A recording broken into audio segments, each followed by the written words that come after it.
teman-teman pecinta lingkungan, kenalin nih aku Hanya Nurul Siva dari Hubungan Internasional Universitas Diponegoro. Nah, pada video kali ini aku ingin mengajak teman-teman semua untuk lebih peduli terhadap lingkungan dengan caranya mengkampanyekan isu-isu permasalahan lingkungan. Nah, sebelum aku memberitahu kalian apa sih cara-cara yang terbaik untuk lebih peduli dan cinta lingkungan agar lingkungan kita selamat. Nah, izinkan aku untuk menyampaikan permasalahan isu yang aku angkat ini. Nah, kalian tahu kan benua Australia? Nah, benua Australia ini dikelilingi oleh Samudra Hindia yang sangat luas. Nah, di sekitar benua Australia ini terdapat yang namanya terumbu karang yang sangat besar yang diberi nama The Great Barrier Reef. Nah, ada apa sih dengan Great Barrier Reef itu dan apa sih itu Great Barrier Reef? Nah, Great Barrier Reef ini merupakan deretan terumbu karang yang sangat besar seluas 2.300 km. Ini terdiri dari 3.000 sistem terumbu individu, pulau, pulau kecil, gundukan pasir, serta rumah bagi lebih dari 1.500 spesies ikan yang berbeda. Nah, selain ikan ini tuh ada apa aja sih?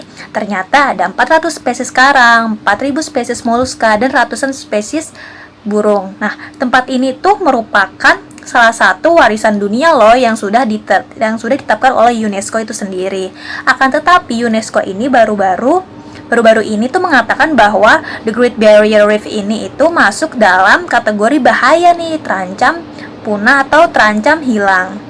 Nah, kenapa sih Great Barrier ini itu dalam bahaya atau terancam? Nah, akibatnya ini The Great Barrier Reef ini terjadi yang namanya pemutihan massal.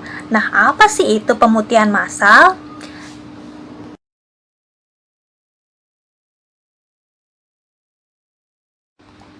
Nah, sekarang aku mau ngasih tahu nih alasan utama mengapa pemutihan massal di The Great Barrier Reef ini itu dapat terjadi. Nah, ternyata alasan utama itu ada dua, yaitu berasal dari perubahan iklim, dan yang kedua itu berasal dari industri bahan bakar fosil atau yang di sini yang paling disoroti adalah industri batu bara. Nah, hal tersebut ini menyebabkan suhu laut meningkat dan tingkat keasaman laut juga meningkat. Alga yang memberi warna pada terumbu karang menjadi stres dan meninggalkan karang sekaligus membawa serta sumber makanan dan juga warnanya. Karang menjadi putih dan terjadilah pemutihan massal. Nah, menurut konsep climate change atau perubahan iklim yang aku pakai ini, perubahan iklim ini berkaitan dengan pemanasan global. Pemanasan global ini digambarkan sebagai kenaikan suhu bumi selama rentang waktu yang relatif singkat. Sedangkan nih perubahan iklim ini menggambarkan efek yang saling terkait dari kenaikan suhu bumi ini. Dan fenomena dampak dari perubahan iklim ini dapat dilihat pada peristiwa The Great Barrier Reef Australia yang memutih ini. Nah, kemudian jika aku menggunakan konsep perpetrators atau pelaku kejahatan transnasional terhadap lingkungan ini, maka dapat diidentifikasikan bahwa pelaku perusakan lingkungan hidup dalam kasus pemutihan massal di The Great Barrier Reef ini itu yang paling disoroti adalah dari perusahaan konglomerat asal India, yaitu perusahaan Adani.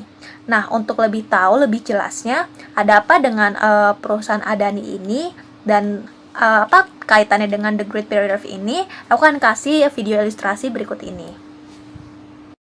The government has approved plans to make the already massive coal terminal at Abbott Point even bigger.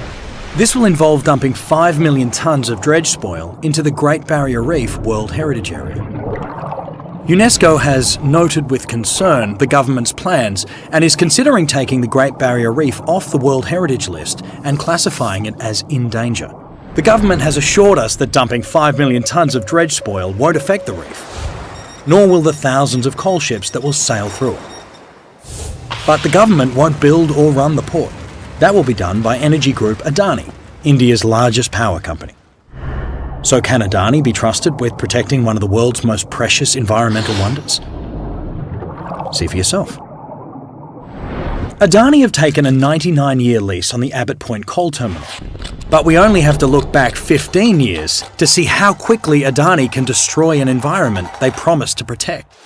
In 2001, Adani began operating a similar coal port in Mundra, India, built on a mangrove forest. By 2012, they'd been accused of so many environmental breaches and illegal activities that the government created a special committee to investigate them all.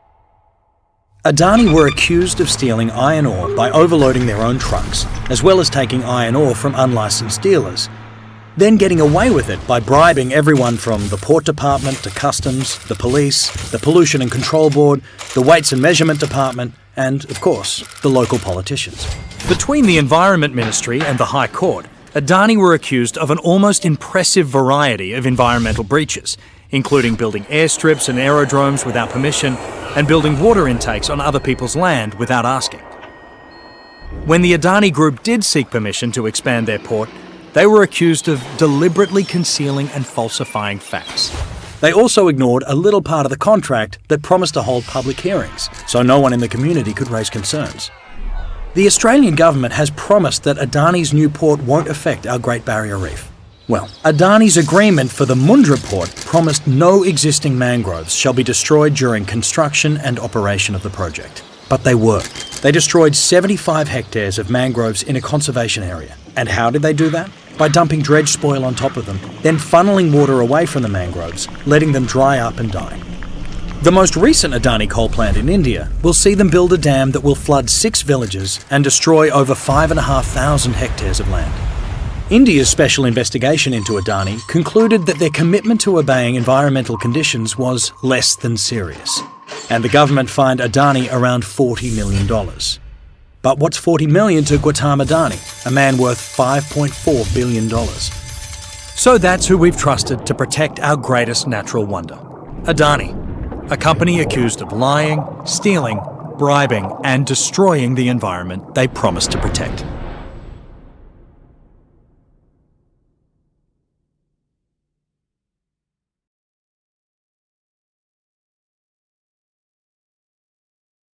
Nah, setelah tadi aku kasih tahu kenapa sih pemutihan massal di The Great Barrier Reef Australia ini dapat terjadi, aku mau ngasih tahu kalian nih dampak dari pemutihan massal yang terjadi pada The Great Barrier Reef Australia ini. Nah, dampak yang paling kentara ini sudah dari pemutihan massal ini sudah pastinya adalah rusaknya terumbu karang yang menjadi rumah bagi berbagai macam spesies lautan. Nah, selain terumbu karang ini, pemutihan karang itu berdampak negatif pada hal lain nih, yaitu komunitas ikan dan juga komunitas manusia. Nah, komunitas manusia ini berdampak negatif karena para manusia ini bergantung pada terumbu karang dan perikanan yang ada di Great Barrier Reef ini untuk mata pencaharian dan kesejahteraan hidup manusia. Nah, di sini juga aku mau pakai konsepnya dari environmental victims, maka dapat dikatakan bahwa korban tidak hanya berasal dari kalangan manusia, tetapi juga berasal dari non-manusia itu sendiri. Atau dapat dikatakan di sini adalah para hewan dan juga tumbuhan yang ada di dalam The Great Barrier Reef ini nih. Semuanya menjadi korban dari pemutihan massal ini. Nah, untuk lebih jelasnya, tonton terus ya videonya. Bleached and dying coral, a sign the reef is under strain. Mostly minor to moderate in the far north and mostly severe in the central Great Barrier Reef, where the heat stress has been the worst. For now, the government's Marine Park Authority is saying the damage is widespread and serious. It could be even worse. There certainly is a risk that we are seeing a mass bleaching event. Mass bleaching was never seen on the reef before 1998. Then it occurred in 2002, 2016, 2017, 2020, and now possibly in 2022. These sorts of bleaching events are becoming more frequent and more severe. The colour of reefs come from algae that live inside the coral and help them feed. When the water gets too warm for too long, the coral gets stressed and ejects the algae. If the temperatures don't drop quickly, the coral can starve and die. We really need the strongest and fastest possible global action to reduce greenhouse gas emissions in order to secure a better future for the Great Barrier Reef. Reefs can recover after coral bleaching, but they need time. On the Great Barrier Reef, that's no longer occurring. Coral bleaching may be the new normal. We're having marine heat waves back to back, year by year, with no time for recovery. All this with a United Nations delegation due to arrive this Sunday to decide whether the reef should have its World Heritage status downgraded.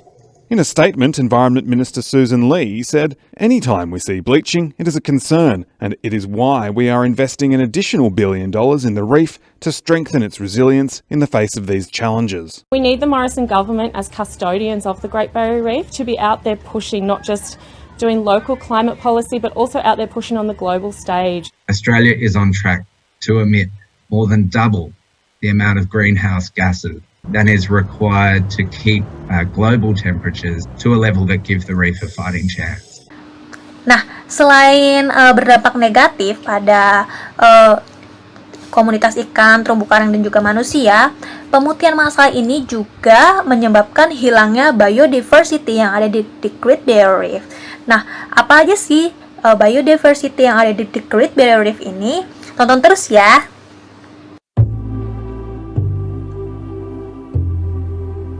The Great Barrier Reef is the world's largest coral reef ecosystem, a site of remarkable variety and beauty on the northeast coast of Australia. It extends to 2,000 kilometers along Queensland coast and is an example of an ecosystem that has evolved over millennia. It contains the world's largest collection of coral reefs with 400 types of coral, 1,500 species of fish, and 4,000 types of mollusks. Within the Great Barrier Reef, there are around 2,500 individual reefs of varying sizes and shapes and over 900 islands. There are over 240 species of birds, plus a great diversity of sponges, anemones, marine worms, crustaceans, and other species. It also holds great scientific interest as the habitat of species such as the dugong or sea cow and the large green turtle, both of which are threatened with extinction. This diversity of species and habitats and their interconnectivity make the Great Barrier Reef one of the richest and most complex natural ecosystems on Earth. No other World Heritage property contains such biodiversity. But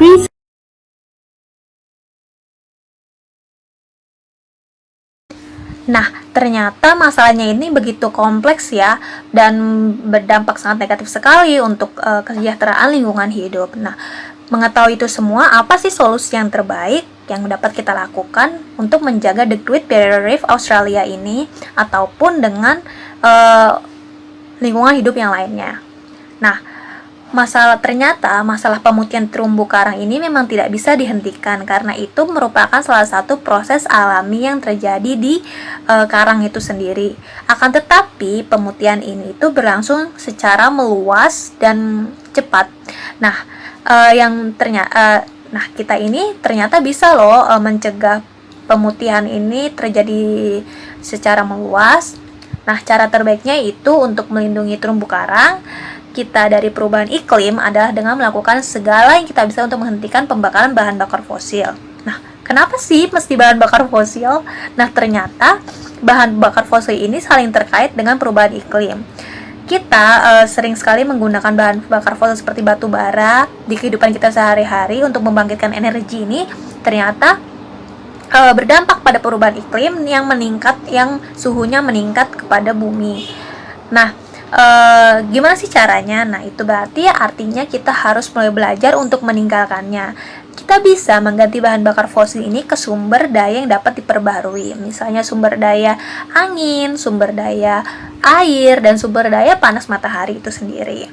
Nah, selain itu, pemerintah Australia juga sebaiknya mulai menghentikan ekspor batu bara, sehingga tidak lagi ada industri batu bara yang menambah kerusakan lingkungan hidup, khususnya untuk The Great Barrier Reef Australia ini.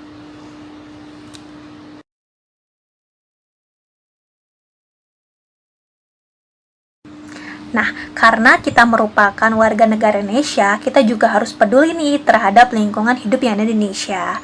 Nah, ternyata dari permasalahan pemutihan massal yang terjadi di Great Barrier Reef Australia ini, kita bisa loh mengambil lesson learn untuk Indonesia itu sendiri. Nah, apa sih pelajaran penting yang harus kita ambil dari permasalahan ini? Nah, sama seperti Australia, kita juga harus mulai belajar meninggalkan bahan bakar fosil, terutama batu bara di kehidupan kita sehari-hari ini. Nah, permasalahan tambang memang menjadi masalah yang paling kompleks sekaligus menyakitkan di Indonesia. Banyak korban yang berjatuhan akibat adanya perusahaan tambang di Indonesia. Korban itu meliputi nyawa manusia, masyarakat adat, spesies hewan dan tumbuhan, hutan, kesejahteraan, bahkan sumber daya air kita menjadi terancam juga.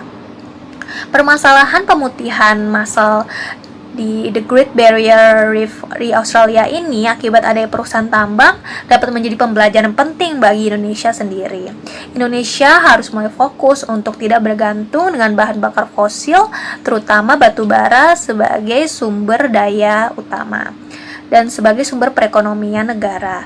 Indonesia juga harus mulai mendiversifikasikan sumber pendapatan negara itu sendiri. Nah, itu dia video project campaign dari Help Save the Environment dari Hania Nurul-Shifa. Semoga bermanfaat bagi kalian semua dan tetap terus cintai dan peduli lingkungan di sekitar kita. Karena dari lingkungan hidup itu sendiri kita bisa hidup dan mendapatkan sumber makanan. Terima kasih. Semoga bermanfaat videonya. I want to know that I did my best to leave this place better than I found it. Great Barrier Reef. Experience the wonder.